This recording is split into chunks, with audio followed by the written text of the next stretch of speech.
yun guys, ngayon, papakita ko sa inyo na hindi lang dyan sa Pilipinas mainit. Pati rito sa ibang bansa. Pati rito sa Taiwan eh. Sobrang init. Ayan, meron tayo ditong kawali. Pati natin magluto dito.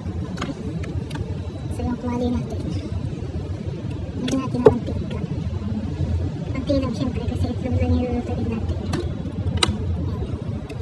Tapos meron tayo ditong egg. Natin ang egg. Ayun. Ayun. Kita niya?